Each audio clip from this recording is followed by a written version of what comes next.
leadership psychologist, author, accomplished speaker of TED Talks, Tony Brooks. Thank you very much for joining me. Hey, an absolute pleasure, Paul. Looking forward to having a chat today. Well, that was a very shorthand version of your, obviously, 15-year career there. Can you do a more elaborate and fulsome justice to where you've come from and how you've managed to get here? Hey, it's good to keep it simple and summarise, isn't it, though, Paul? I actually started my business nearly 17 years ago now, and it's changed shape over the years. But I work with heads of companies, leaders, senior leaders within companies, and it's, as I'm a qualified psychologist, and my fascination is it's a lot about the mindset of leaders and how leaders can get over some of the internal difficulties that they're possibly facing, as well as the external ones. I do one-to-one work, group work, and I go out speaking on leadership mindset. Well, that'll do. How did you get to where you are then? I mean, you've obviously been through the mill. Your career was a career, but as a psychologist as well as a business person, how did you first become a people manager, for example? Yeah, well, became a people manager in the 1980s. I started my career in technology, Paul, and then as you do, you start to step up into leadership roles and look after people. And early on in my career, my boss said to me, do you want to go down the management path or do you want to go down the technical path? Because it's important to make the conscious decision. And my fascination lay more in working with people, getting the best people. So I took that path probably more so than in the early 90s, more officially. Worked at a company called Experian, who were really good actually in terms of leadership development. I mean, sometimes I think people step up out of technical roles and they're almost expected to lead people, but they gave me a lot of support. And that's when I started studying psychology through that time, and then carried on doing my master's when I had my own business as well, because I think people are all at once wonderful, but can be very challenging. I think getting the best out of ourselves, but getting the best out of other people, then it's helpful to get a greater understanding of what's going on internally with people's thinking and perspectives and what. So it's the thing is, if you want to know other people, you have to start by knowing yourself, right? Yeah, absolutely. Yeah, and I think my fascination with psychology, Paul, probably stemmed through that, really. I mean, I've had my own battles. I had a problem with depression around about 10 years ago, and I think my fascination with psychology initially, and still probably, is what makes me tick and how do I improve that. But then it's great to be able to share my own knowledge experiences to help other people, because our own thinking can, in its worst cases, completely take us down, and it's such a tragedy, really. And I think that helping people gain greater awareness and understanding of what's going on for them internally and being able to get greater control over is something I'd like to continue to do and learn more about and help people. It's a non-stop learning process, really, isn't it? Yeah, for sure. I mean, there's, and with the self-talk piece there, I think there's nobody we listen to more than ourselves, our own internal voice. And if we truly knew the power of our thoughts, we'd be very careful about what it is we actually think. Yeah, and which thoughts we choose to go with. I mean, the research has changed over the years, but allegedly we're having like 5,000 or 6,000 thoughts a day. And a lot of them are doubtful, repetitive, negative. And you can either go with those or you can consciously choose to say, no, actually, I'm going to go down a different path with my thinking. And that's been the greatest realization for me over the years, that you don't have to go with your own internal thinking. It doesn't have to dominate you. It's not your identity. It's just thoughts coming up that you don't need to follow. And that's been one of the most important things that I've learned is that, it's not you. It doesn't have to be you. There's an author, a comic called Scott Adams in the US, and he writes that we are moist programmable robots, and that if we just have to work out what the code is, and that can be feeding us in different things, exercising ourselves in different way, but speaking to ourselves in a different manner, and just simply naming things that we're presented with. Yeah, absolutely. So many doors. Yeah, and I think it's about being your own, as a simple phrase, it's being your own best coach, really. So that you can we're having internal dialogue or often monologues, but why not make them helpful then? Why not have better conversations within yourself and actually come at things from a more helpful, be kinder to yourself, Yeah. I mean, I try to have almost outrageously positive self-talk. You know, like anybody else, it kind of floats all over the place. But moments of outrageously positive is like, why aren't you king of the world? Come on, let's go. We need to be just as, and you can really explode your thinking that way. And it really, I think it's quite a powerful way to find out the answer to almost any problem you have. It's just let your brain answer it. Give it a space to answer it. Yeah, and it's about tapping into your potential then, isn't it, Paul? I mean, I talk a lot about the internal battle between your potential self and destructive, because a lot of this thinking we talk about is part of your destructive thing. But we've got amazing potential. Most of us will never realise anything like the potential because we're held back. And I think the more you can liberate without getting into ego too much, I mean, we can, that's a whole other topic. Then the better, really, as you were saying. Release some of that potential and that creativity. Give yourself the chance to do that. I mean, ego is useful. It's a useful tool. It gets you out, it gets you up, it gets you on stage. You were TED talking there. You needed to lean in your ego to get you out onto the stage. But I think as long as you have it in a little jam jar that you can, release the winds when you need it and then screw the lid back on again, and you keep it stored and you have it under control rather than it having you under control. So yeah, I don't know. We could talk the whole episode about ego. I tend to think about it being about releasing the real me, the me that I'm capable of being, and releasing that potential to grow, rather than get tapped into. For me, the problem with ego is, and I totally respect that a lot of people think there's a healthy side to ego, and to a degree there is. But I think a lot of the time, ego is fixated on our level of importance and how we show up against other people, and some of that can be really unhealthy. Yes. So I prefer to think of it as you were saying, when you stand up at a TEDx stage, being the best version of myself and bringing out, the best of me and what have you. And if you want to call that an element of ego, then I guess it could be in there. So leading on from that, then, what advice would you give to people leaders? To first-time people leaders, or people who've been leading for a while? Let's say first time. Yeah, no, okay. I would say two things, really.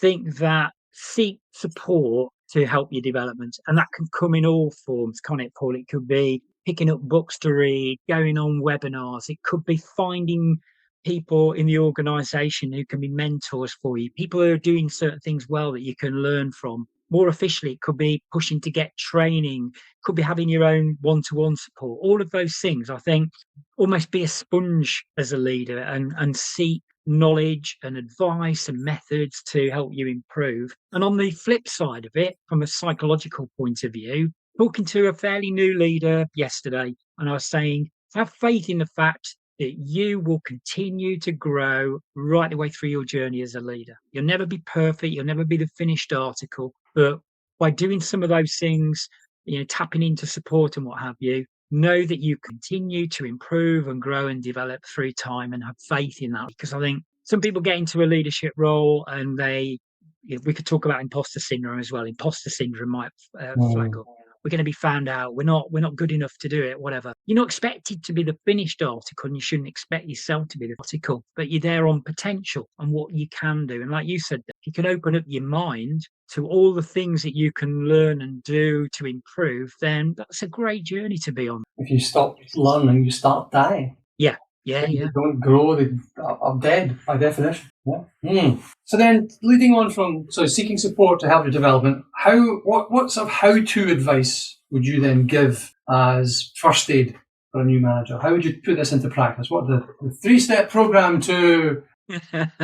Yeah, I mean, in my work, I tend to help leaders become more strategic, which I think is having, rather than fixating on all the stuff we're reacting to, it's about, and your to-do list and what have you, it's having time to stand back and start to look more strategically about what does the bigger picture look like looking into the future. And that classic 1, 2, 3, 5 year in the future. But what then does that mean? What are the bigger changes that need to be made? So helping leaders be more strategic, and think also then looking at the culture of whether it be your team or your organization, and how are you currently leading your people and what needs to happen to get the best out of your people. Because culture exists in teams and organizations, whether you shape it or not. So it's much more important to consciously make choices about how you're going to shape your culture. And then from an individual perspective, I think work on yourself. And that can be working on your skills and your development. But as we've been touching on, Paul, it's about looking within, about what's the quality of your thinking like? How do you view yourself, and what needs work? And if you're struggling to do that on your own, then get some support on picking that and working through it. Okay, that's quite a lot to be going on with. It's like, I think it's a good little framework to lean on. If you had to boil your many years of experience and learning and pain and suffering and all that down into one thing that you could share with 10,000 people or on 10,000 billboards all around the world, what would that be? Yeah, it's timely you've asked that question, actually, because I went to see, going off at a slight tangent, Paul, I went to see the Bob Marley movie One Love recently, which I really enjoyed, and I've liked him for years. I like Bob. But the song Redemption Song has a line in it about emancipate yourself from mental slavery, not but ourselves can free our mind, which is a great line. And for me, I think it's about the fact, as we've touched on already, that you can consciously rise above your own thinking. We're allegedly, as human beings, we're a species that is much more capable of observing and watching our own thinking and then choosing our thought. It's a gift for us as a superpower, as a human beings, really, that we can do that. So make more use, make greater use of that ability, really. Have those moments of quiet and pauses where you can just say, okay, that's where my thinking's going, but I don't have to go down that rabbit hole with it. If I find a more helpful, positive perspective, outlook, more optimistic outlook, this is where my thinking can go. So it's that, really. You can consciously choose your own thinking. Rise above and choose your own thinking. Rise above and choose your own thinking. Yeah. Okay. I mean, that speaks to personal responsibility. That speaks to the second thoughts, the meta of consciousness. That's a quite profound little statement there. Yeah, well, I hope so, and I think it's been a big impact on me. I read Eckhart Tolle's book New Earth probably about 11 years ago now, and he probably uses things that have come before him, but he talks about the concept of the watcher in the book, and that ability to watch and observe your own thinking, and then by watching and observing your own thinking, then you gain greater power, really, because it doesn't have such a strong hold on you the minute you start to move to that place of being the what. And that was profoundly impactful on me sort of 10 years ago and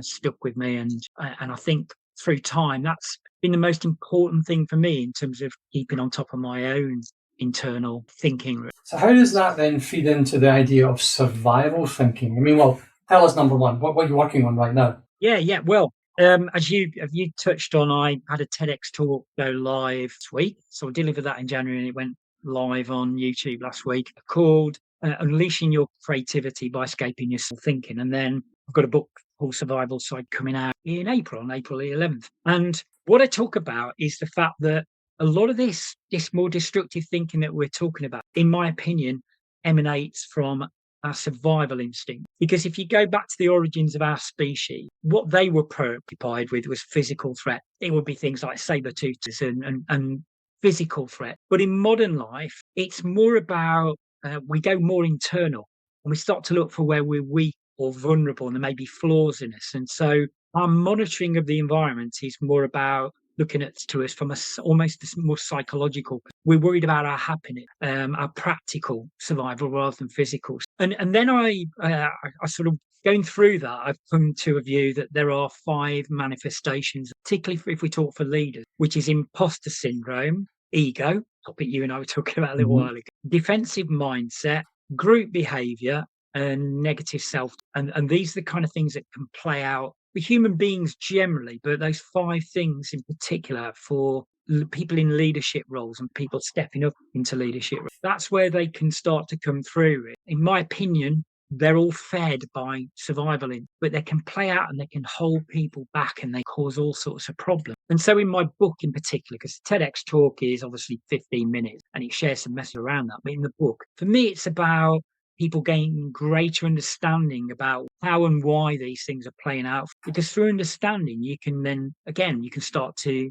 gain greater control and make choice and see things different. Okay, we have to go into this a bit more detail. Can you take me Yeah, yeah. through, give me a sentence on each of the five, I'll go through them here, each of the five, what it means for a leader, what they can do about it. What's the practical thing I can do about, high level imposter syndrome? Let's go with that. Yeah, I mean, imposter syndrome for me, it's been around since the 70s, the term, but it become really prominent the last few years. And my biggest message really is don't label yourself with us, because we all have moments where we feel we might be not quite good enough. It might be not even within work life. It could be as a parent, husband, wife, whatever, that we doubt ourselves. And particularly how it shows up for leaders. Obviously, if you're stepping up into more and more senior roles, you have this fear that you're going to be found out to be a fraud and that you're not actually who people think you are in that role. So the number one thing is we all do it. You don't have a syndrome, in my opinion. You do not have a syndrome. It's not in the medical classifications. It's not a thing. Be more realistic that it's just part of everyday human life, that we have those moments where we feel not good enough and doubt. Then that gives us a better place to deal with it, rather than labeling you with a syndrome. And there's a number of things I could talk about, and I talk about in the book. But I think one of the things I do with leaders, which is quite a struggle for them, is to start to reflect on what are your successes over your journey. What are your strengths? What are your skills? Focus on those, because we tend to focus too much on our flaws and our gaps, what we've not got yet, or the skills we don't have. And pushing people to do that can be a really great thing, because it starts to build their confidence. What often is said to me is, God, I never realized I've done so much, really, and I've achieved so much over the journey. And yes, there's more to do, but focus more on what you've done and what you've got, rather than what you haven't yet done and what you don't have, really. Very good. Ego we talked about. Defensive mindset. Yeah, I don't know if any of the listeners have heard of the work of Carol Dweck, who's a renowned psychologist, but she talks a lot about growth and fixed mindset. The way I talk about defensive mindset is that when things like mistakes happen or challenges occur, or we get more critical feedback, often our survival instinct will drive us to go defensive with that.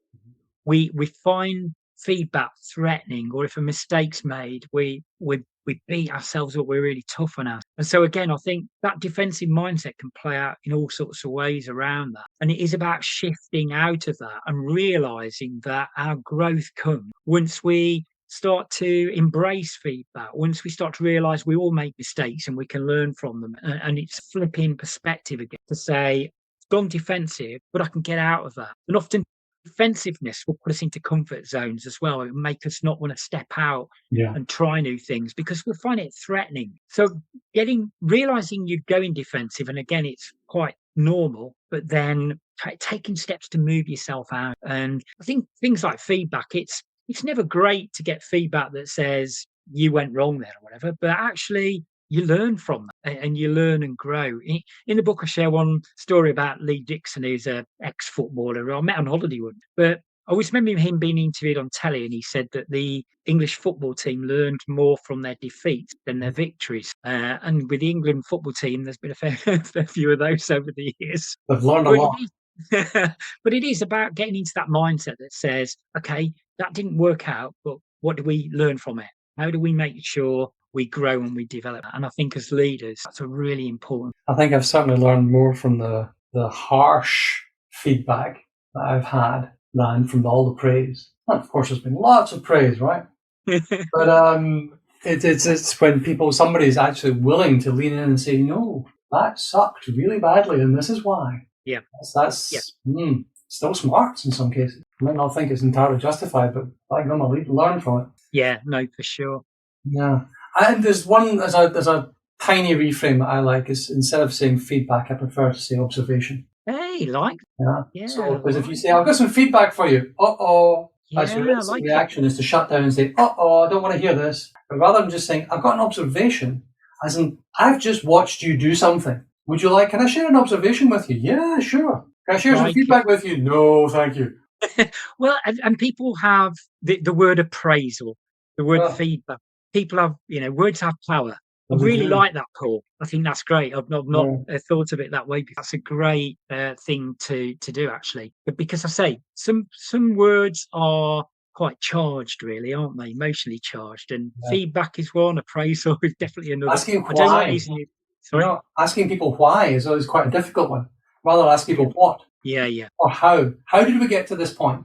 Or what happened? yeah, What's going on? Help me understand that. Why did you do that? It's yeah. quite accusative, Or why are you doing that? Mm. I mean, I have clients who decide they're going to run marathons. They're going to do another qualification. They want to do an MBA, whatever. And Mm. I often ask why, because the problem is sometimes, and this goes into ego a little bit as well, is our ego thinks we need more of this. We need another qualification. We need this. We need the other to elevate us. But often we don't. Yeah. There was there was a leader I was talking to yesterday, no qualifications, but an absolute wealth of experience and absolutely capable of doing what they do. And good that they realise they don't need to necessarily go off and I'm not saying obviously don't do qualifications because it may well be right for you, but that word why, as you say, Paul, is Yeah. powerful because Very it powerful.